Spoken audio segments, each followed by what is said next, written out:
আসসালামু আলাইকুম everyone, welcome back to my channel education helpline. সবাই কেমন আছেন? আশা করছি সবাই অনেক ভালো আছেন। আজকের ভিডিওতে আমি Bangladesh army university of science and technology BAUST এর আন্ডার গ্র্যাজুয়েট প্রোগ্রামের অ্যাডমিশন সার্কুলার নিয়ে আলোচনা করব। সো এই নোটিশটিতে কী লেখা আছে সবগুলো বিষয় নিয়ে আজকের ভিডিওটিতে আমরা আলোচনা করব। ভিডিওটি শুরু করার আগে সবার কাছে অনুরোধ থাকবে, আপনারা যদি আমার চ্যানেল নতুন হয়ে থাকেন তাহলে অবশ্যই চ্যানেলটিকে সাবস্ক্রাইব করবেন এবং পাশে থাকা বেল আইকনে ক্লিক করবেন। আর যদি অলরেডি সাবস্ক্রাইব করে থাকেন তাহলে আপনাকে thank you so much. So কথা না বাড়িয়ে চলুন শুরু করা যাক আজকের ভিডিওটি। এখানে প্রথমে বলা হয়েছে যারা বাংলাদেশি সিটিজেন এইচএসসি এবং জিসিই থেকে এ লেভেল অথবা ইকুইভ্যালেন্ট এক্সাম পাস করেছে শুধুমাত্র বিজ্ঞান বিষয় থেকে, তারা BAUST খুলনায় আবেদন করতে পারবে। কি কি ফ্যাকাল্টি রয়েছে, ডিপার্টমেন্টে রয়েছে, সেগুলো আমরা একটু আলোচনা করি। Faculty of electrical and computer engineering ECE, এখানে ডিপার্টমেন্ট রয়েছে তিনটা। কম্পিউটার সায়েন্স অ্যান্ড ইঞ্জিনিয়ারিং, যাকে আমরা বলি BSc engineering in CSC। Electrical and electronic engineering triple E, যেটা হচ্ছে প্রোগ্রামটি হচ্ছে BSc engineering in triple E. Information and communication engineering ICE, BSc engineering in ICE। 2 নম্বর ফ্যাকাল্টি হচ্ছে faculty of mechanical engineering ME, এখানে দুইটা ডিপার্টমেন্ট রয়েছে। মেকানিক্যাল ইঞ্জিনিয়ারিং, যাকে আমরা BSc engineering in ME program রয়েছে, এবং industrial and production engineering IPE, BSc in IPE রয়েছে। 3 নম্বর ফ্যাকাল্টিটি হচ্ছে সিভিল ইঞ্জিনিয়ারিং। সিভিল ইঞ্জিনিয়ারিংয়ের মধ্যে শুধুমাত্র একটাই ডিপার্টমেন্ট রয়েছে সিভিল ইঞ্জিনিয়ারিং, এবং সেটা হচ্ছে BSc ইঞ্জিনিয়ারিং ইন CE। এবার আমরা পরীক্ষার ডিটেলস সম্পর্কে একটু আলোচনা করি। আপনারা সবাই জানেন যে অনলাইন অ্যাপ্লিকেশন শুরু হয়েছে 26 জুন 2022 থেকে, এবং আবেদনের যেই সাবমিশন ডেটটি রয়েছিল, ডেডলাইন, সেটি বর্ধিত করা হয়েছে 15 জানুয়ারি 2023 পর্যন্ত। অ্যাডমিশন টেস্টের তারিখ 15 জানুয়ারির পরে দেওয়া হবে, তখন আমরা আপনাদেরকে আপডেট করে দেব। অ্যাডমিশন টেস্টের সময়টাও তখন বলে দেব। অ্যাডমিশন ফর্মের ফি হচ্ছে 700 টাকা মাত্র। অ্যাডমিশন সেন্টার হচ্ছে ঢাকা এবং খুলনা। এবার আলোচনা করা যাক কারা আবেদন করতে পারবে। যারা এইচএসসি এবং ইকুইভ্যালেন্ট অথবা এ লেভেল অথবা তার সমমানের কোনো পরীক্ষা দিয়েছে এবং পরীক্ষায় ন্যূনতম GPA 3 পেয়েছে গণিতে অর্থাৎ ম্যাথামেটিক্সে, তারা আবেদন করতে পারবে। If he or she fulfil the condition, যদি তার GPA 3 থাকে, GPA 3 শুধুমাত্র গণিতে থাকে, তাহলে তারা আবেদন করতে পারবে এবং নিচের কন্ডিশনগুলো পূরণ করতে হবে। যেমন HSC or equivalent examination in science group with mathematics, physics, chemistry with minimum GPA 3, অর্থাৎ যারা বিজ্ঞান বিভাগে HSC পরীক্ষা দিয়েছে তাদের গণিত, পদার্থ এবং রসায়ন এই তিনটা থাকতে হবে, এবং এগুলোতে ন্যূনতম GPA 3 পেতে হবে, এবং total CGPA of SSC or equivalent HSC or equivalent should be 7, অর্থাৎ এসএসসি এবং এইচএসসি দুইটার GPA মিলিয়ে 7 হতে হবে, তাহলেই তারা আবেদন করতে পারবে। এবার আসে যারা ইংলিশ মিডিয়াম অর্থাৎ GCE ও লেভেল এবং এ লেভেল কমপ্লিট করেছে, তাদের ক্ষেত্রে কী কী ক্রাইটেরিয়া পূরণ করতে হবে। তাদের জন্য প্রথমেই 2019 অথবা 2018 সালে মিনিমাম GPA 3 অর্থাৎ সি দিয়ে 5টি বিষয় থাকতে হবে: গণিত, পদার্থ, রসায়ন এবং ইংরেজি। এগুলোতে যারা মিনিমাম সি গ্রেড পেয়েছে 2018 অথবা 19 শিক্ষাবর্ষে ও লেভেলে, এবং যারা 2021 এবং 2020-21 শিক্ষাবর্ষে মিনিমাম সি গ্রেড পেয়েছে গণিত, পদার্থ, রসায়নে এ লেভেলে, তারাই আবেদন করতে পারবে।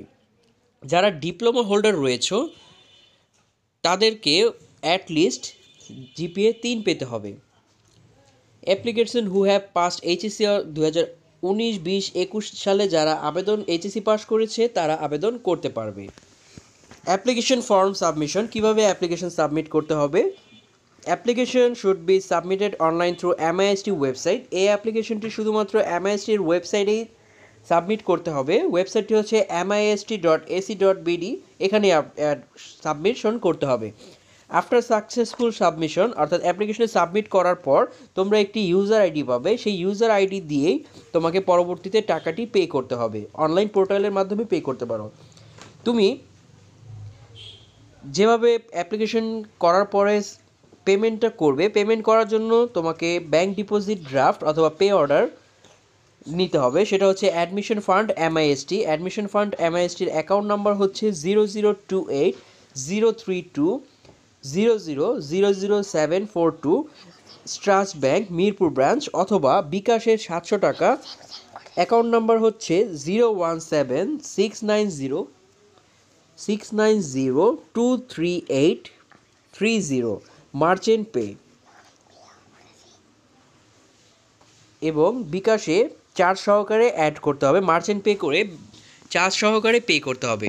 ডিটেল ইনস্ট্রাকশন পাওয়ার জন্য ই অ্যাপ্লিকেশন এবং fee submission is given must MIST ওয়েবসাইটেই দিতে হবে। On successful completion, successfully submission করার পরে দুইটাই যদি কমপ্লিট করো তাহলে তোমাকে একটি পাসওয়ার্ড দেওয়া হবে এসএমএসের মাধ্যমে। সেই এসএমএসের মাধ্যমে যেই পাসওয়ার্ডটি পাবে সেটি দিয়েই পরবর্তীতে তোমাকে অ্যাডমিট কার্ড ডাউনলোড করতে হবে। এবার আসি এক্সামিনেশনে কিভাবে মার্কস ডিস্ট্রিবিউশন করা হবে। তোমাকে 3টা বিষয়ে পরীক্ষা নেওয়া হবে, ম্যাথামেটিক্স, ফিজিক্স, কেমিস্ট্রি। ম্যাথামেটিক্সে 40 এবং ফিজিক্সে 35, কেমিস্ট্রিতে 25। Total marks 100। ডিউরেশন হচ্ছে 1 ঘন্টা, এমসিকিউ হবে এবং শর্ট সিলেবাস অনুযায়ী পরীক্ষাটি হবে। The merit list of applicant selected for admission will be based on the following criteria. Written টেস্টে 60% পেতে হবে এবং রাইটেন টেস্ট থেকে 60% মার্ক নেওয়া হবে। সিজিপিএ এসএসসি অথবা ও লেভেল থেকে 20% এবং সিজিপিএ এইচএসসি অথবা এ লেভেল থেকে 20% নেওয়া হবে। যারা অ্যাপ্লিকেশনের জন্য সিলেক্টেড হবে তাদের এমআইএসটি ওয়েবসাইটে নোটিশ বোর্ডে দিয়ে দেওয়া হবে medical checkup. Candidate selected through above procedure will have to deposit blood of CBC, HBS, AG and urine RE test during the admission. অ্যাডমিশনের সময় তোমাদেরকে স্ক্রিনে দেখানো টেস্টগুলো করে জমা দিতে হবে, এটা রিপোর্টগুলো জমা দিতে হবে। Dope test. BIUST ensures a drug-free campus on the student. That's why student will have to go through dope test. অর্থাৎ তোমরা যদি নেশা করো কি না সেটার জন্য তোমাদেরকে ডোপ টেস্ট দিতে হবে। Tuition fees and payment procedure. BSc engineering in CSC, triple E, ICE, ME, IPE এবং CE once at the time of অ্যাডমিশনের সময় প্রথম সেমিস্টারে 95,000 টাকা দিতে হবে এবং প্রতি সেমিস্টারে 85,000 করে দিতে হবে। টোটাল 60টি সেমিস্টারে দিতে হবে। টোটাল 5,000 টাকা দিতে হবে as a caution money. So total দিতে হবে 6,95,000 টাকা। Candidates will be considered disqualify for any incomplete or false information. ভুল তথ্য দিলে তোমাদেরকে ডিসকোয়ালিফাই করে দেওয়া হবে এবং পরবর্তী যদি কোনো জিজ্ঞাসা থেকে তাহলে তোমরা স্ক্রিনে দেওয়া নাম্বারগুলোতে কল দিয়ে তোমরা এমআইএসটির সাথে যোগাযোগ করে জানতে পারো। আশা করছি ভিডিওটি তোমাদের জন্য হেল্পফুল হয়েছে। পরবর্তী আপডেটের জন্য আমাদের চ্যানেলটিকে সাবস্ক্রাইব করে পাশে থাকা বেল আইকনে ক্লিক করে রাখো। আজকে এই পর্যন্তই, আল্লাহ হাফেজ।